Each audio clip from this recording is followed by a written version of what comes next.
website ကိုကျွန်တော်ဒီနေ့ပြောပြမယ့် comment ကတော့ Absolute Green Lantern issue 5ဖြစ်ပါတယ်ဗျဒီ comment မှာတော့ Black Hand နဲ့ Green Lantern ရဲ့တိုက်ခိုက်မှုတွေကိုမြင်တွေ့ရမှာဖြစ်ပါတယ်ကဲစလိုက်အောင်ဗျအမောင်လူထဲမှာအလင်းအောင်ဆော်ဝိုင်းတစ်ခုကတောက်ပလာပြီးတော့ Torch Right ကြောက်ရွံ့ခြင်းရှိနေပါစေတရားစွရင်ခြင်းလုပ်ငန်းစဉ်မရှိတော့ပါအာဘင်စာကိုခန့်နိုင်တော့ပြီမဟုတ်ပါတင်ဒီအလင်းအောင်စဉ်အတွင်း၌မရှိတော့ပါကြောက်ရွံ့ခြင်းရှိနေပါစေအမောင်ရကအတန်ပဲ့တင်ထပ်ပြီးတော့ဆော်ဝိုင်းကမိမ့်မိန်သွားခဲ့တယ်ရုတ်တရက်ဆိုသလိုပဲအမောင်တို့ကကွဲထွက်လာပြီးတော့အပျက်စီးကိုဖယ်ထုတ်လိုက်တယ်တစုံတယောက်အပျက်စီးအောက်မှာရှိနေတယ်ဟိုအရေးပေါ်လူသားတွေအောက်ဟဲလိုက်တယ်သူတို့က torch ကိုဆွဲထုတ်ပြီးတော့အလင်းအမြန်စိတ်ကူးသားမှုစတင်ခဲ့တယ်ဆေးကိုခေါ်ဆောင်ရပြင်ဆင်နေတဲ့အချိန်မှာပဲဟက်တာဟမ်မိုကရှေ့ကိုတိုးလာပြီးတော့ရေးဘော်လုပ်သားတွေကိုတွန်းဖယ်ပြီးအော်ဟစ်လိုက်တယ်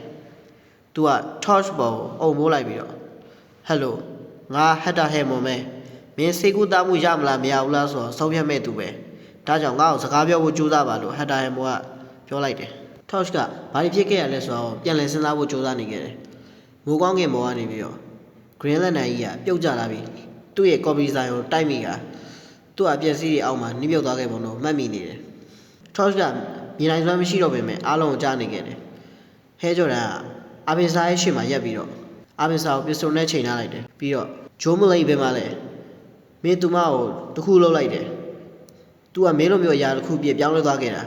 သူဘယ်မှာလဲလို့ဟဲဂျော်ဒန်ကအော်မေးလိုက်တယ်အာဘင်စာကသူ့ရဲ့အစိမ်းရောင်တောက်ပနေလက်တစ်ဖက်ကိုဆန်တန်းလိုက်တယ်ပြီးတော့သူမမှာနားတဲ့နိုင်မှာမရှိတဲ့စွမ်းရည်နေရှိနေတယ်သူမကအလင်းရောက်စင်တဲ့ထဲမှာမရှိနိုင်တဲ့ပုံမှန်မဟုတ်တဲ့အရာပဲသူမကိုရှောက်ဖွေမဲလိုက်ကြလိမ့်မယ်ကြောက်ရွံ့ခြင်းရှိနေပါစေဟဲဂျော်ဒန်လို့အာဘင်စာကပြောလိုက်တယ်ဟဲဂျော်ဒန်လက်ထဲမှာရှိတဲ့ပစ္စတိုနဲ့ပြစ်လိုက်တယ်ရွှေရောင်ကြည်စံတွေကအာဘင်စာရဲ့ရင်ဘတ်တွေကိုအချိန်ချင်းဝေရောက်သွားခဲ့တယ်တနက်ကြီးကုန်သွားတဲ့အထိပဲဟဲဂျော်ဒန်အသက်ရှူထုတ်လိုက်ပြီးတနက်ကိုချလိုက်တယ်မျက်ရည်တွေကသူ့ပါးပြင်ပေါ်ကနေစီးကျလာခဲ့တယ်ဒါဂျွန်အတွက်သူတို့အားလုံးအတွက်ကိုသူကပြောလိုက်တယ်အာဘင်စာရုတ်တရက်အလင်းအမြန်လှုပ်ရှားလာပြီးတော့သူ့ရဲ့အနက်ရောင်လက်တစ်ဖက်ကဟဲဂျော်ဒန်ကိုဆွဲကန်လိုက်တယ်ထိုလက်ပေါ်ကအသားတွေကအနက်ရောင်အရည်တွေဖြစ်ပျော်ဝင်သွားခဲ့တယ်ဟဲဂျော်ဒန်ကိုတရားစီရင်ခြင်း Black Hand လို့အာဘင်စာပြောလိုက်တယ်အနက်ရောင်ရည်တွေကဟဲဂျော်ဒန်ရဲ့လက်ကိုဖုံးလွှမ်းသွားခဲ့တယ်သူကလက်ကိုအလင်းအမြန်ဆွဲထုတ်လိုက်ပေမဲ့သူ့ရဲ့ဘယ်ဘက်လက်ကတော့အနက်ရောင်ယာယီဖြစ်ဖုံးလွှမ်းသွားခဲ့တယ်မင်းဘာလို့လိုက်တာလဲလို့ဟဲဂျော်ဒန်ကမေးလိုက်ပေမဲ့အာဘင်စာကတော့တရားစီရင်ခြင်းမရှိတော့ပါအာဘင်စာတယောက်ကိုခန့်ရနိုင်ခြင်းမရှိတော့ပါကြောက်ရွံ့ခြင်းရှိနေပါစေဟဲဂျော်ဒန် Black Hand ကိုကြောက်ပါ Black Star အနက်ရောင်ကျဲကိုကြောက်ပါလို့အာဘင်စာအပြီးပိုင်မပြောဝင်ခင်ပြောလိုက်တယ် Torch က Hatter Ham ကိုမော့ကြည့်ပြီးတော့သူ့ရဲ့ဇလံကိုဆုံးသတ်လိုက်တယ်ပြီးတော့ကျွန်တော်သတိလက်သွားပါပဲလို့ Hatter Ham ကိုပြောလိုက်တယ် Hatter ကတော့ခဏလောက်စဉ်းစားပြီးတော့သူ့ကိုစေကူသားမှုပေးရမိတ်ပေးခဲ့တယ်သူ့ကိုတခက်ခဲတစ်ခုမှထားလိုက်အသက်ရှင်နေပါစေနောက်မှသူ့ကိုအသုံးပြုစရာတစ်ခုကိုရှာတွေ့လိမ့်မယ်ဟုတ်သူကသူ့ရဲ့လုံသမားတယောက်ကိုပြောလိုက်တယ်မိုင်ပေါင်းများစွာအကွာမှာတော့ဂျိုးကလီထဲမှာပြန်ဝဲနေခဲ့တယ်သူမဟဲဂျော်ဒန်ကိုနောက်ဆုတ်ဖို့အမိန့်ပေးလိုက်တယ်ပဲဘလက်ဟန်ထိတ်ချုပ်တာခံထားရတဲ့ဟဲဂျော်ဒန်ရဲ့ခန္ဓာကိုယ်ကတော့ကြောက်မက်ဖွယ်ကောင်းနေခဲ့တယ်အာဘင်စာမင်းကိုတတ်လိုက်ပြီးလို့ငါထင်ခဲ့တာဂျိုးဒါကြောင့်ငါတနမောက်ကိုဆွဲခဲ့တာဒါကြောင့်ဒါတွေအားလုံးဖြစ်ခဲ့တာမင်းရောဘာဖြစ်သွားခဲ့ရလဲဂျိုးဟဲဂျော်ဒန်မေးလိုက်တယ်သူမရဲ့ခန္ဓာကိုယ်ကပုံတောက်ပလာပြီးတော့အနက်အောင်ရည်တွေဖုံးလွှမ်းနေတဲ့ဟဲဂျော်ဒန်ကိုဖောက်ထွက်ပြီးတိုက်ခိုက်လိုက်တယ်အဲ့တော့မှတော့ Green Lantern ဖြစ်သွားတာကိုဂျိုးကအော်ဟစ်လိုက်တယ်ကောင်းကင်ဘဝကနေ Green Lantern တို့ကြီးပြုတ်ကြမလာခင်ထိခိုက်မှုတွေမဖြစ်ခင်အပြင်ထွက်ဖို့ငါကိုယ်ရရအလုံးအော်ဟစ်နေခဲ့တယ်နောက်တစ်စက္ကန့်မှာပဲ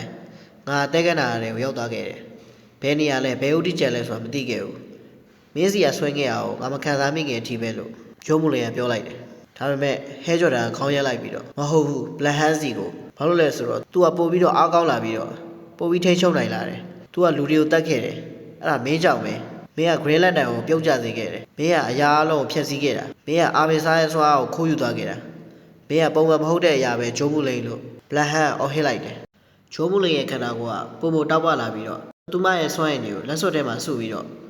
ဟဲဂျော်ဒန်ကိုတိုက်ခိုက်လိုက်တယ်ဟဲဂျော်ဒန်ကတော့နာကျင်မှုတွေနဲ့အော်ဟစ်နေခဲ့တယ်ဂျိုးမူလင်ကသူမရဲ့တိုက်ခိုက်မှုကြောင့်အားနည်းသွားပြီးမြေပြင်ပေါ်သို့ပြန်လည်ဆင်းသက်လာခဲ့တယ်ဒါပေမဲ့ Black Hand ကတော့ပုံအားကောင်းလာခဲ့တယ်သူ့ရဲ့အရေးတွေကခိုင်မာလာပြီးတော့ကြီးမားတဲ့လက်တစ်ဖက်အဖြစ်ပြောင်းလဲပြီးဂျိုးကိုလမ်းဆွဲဖို့လုပ်လိုက်တယ်ဂျိုးက Black Hand ကိုရှောက်နေရတဲ့ပြက်ကျနေတဲ့Green Lantern တို့စီကိုတက်လွတ်ထွက်ပြေးခဲ့တယ်။ Hatter Ham ကတော့တော်တော်လေးစိတ်ကြည်နေပါတယ်။ဘာလို့လဲဆိုတော့သူ့ရဲ့လုံသမားတွေကဒီ Green Lantern တို့ကြီးကိုမဖောက်ထွေးလိုက်ခဲ့လို့ပဲ။အဲ့ချိန်မှာပဲရုတ်တရက်လုံသမားတအုပ်က Hatter Ham ကိုပန်ဘလူးတစ်ခုနဲ့ Green Lantern တို့တိုက်တဲ့နေရာကိုပြလိုက်တယ်။ Hatter Ham ကငါတို့မဖြေရှင်းနိုင်တဲ့ဘေးဒီတက်တာတစ်ခုရှိတယ်။ဒါပေမဲ့တော့ရောက်လာပြီလို့သူကပြောလိုက်တယ်။ Black Hand ရဲ့အနက်အောင်6တက်တွေက ဂျိုးရဲ့ခြေထောက်ကိုဖမ်းဆုပ်ပြီးတော့ခန္ဓာကိုယ်ပေါ်သို့စတင်ရစ်ပတ်လာခဲ့တယ်ဂျိုးကတော့မိကိုအားတည့်တဲ့စွားတွေကိုစူဆောင်းနေခဲ့တယ်သူမရဲ့တောင်ကျောကနေပြီးတော့အဆက်ရောက်တောင်ပန်ကြီးကပြန်ကားလာပြီးတော့ဂရင်းလက်နံတုံးကြီးစီကိုအလင်းပြန်သားသွားခဲ့တယ်ဂရင်းလက်နံတုံးကြီးကဂျိုးဝေရောက်လာတဲ့နေ့မြတောက်ပလာပြီးတော့လေထဲမှာပြန်ဝဲနေခဲ့တယ်ဂျိုးကအတိုင်းအောင်6တက်တွေကိုဆွဲကင်ပြီးတော့ဟဲကြော်တာကိုတခါတည်းဆွဲခေါ်သွားခဲ့တယ်ထို့တော့သူတို့နှစ်ယောက်လုံးကဂရင်းလက်နံတုံးကြီးရဲ့ဘိုထဲဝေရောက်ပြောက်ခဲ့သွားခဲ့တယ်ဂျိုးတဲ့ဟဲကြော်တာတော့အမောင်ထဲမှာရက်နေစင်းမှာရုတ်တရက်အလင်းအောင်ဆောင်းပိုင်းတစ်ခုပေါ်လာပြီးဂျိုးစတီဝတ်ကရွှေအောင်လင်းဖြင့်ထွန်းလေးတောက်ပသွားပေါ်လာခဲ့တယ်ဂျိုးကလည်းဟဲကြော်တယ်ကြောက်ရွံ့ခြင်းမရှိပါနဲ့ Be without fear လို့ခေါ်လိုက်ပြီးဇလတ်ပြီးဆုံးသွားခဲ့ပါတယ်ဒီဇလတ်ကဒီမှာပြီးပါပြီဗျနောက်ထပ်အဆက်တွေရှိသေးရမလို့သိချင် subscribe လုပ်ခဲ့ပေးကြပါဦးဗျကျေးဇူးတင်ပါတယ်ဗျ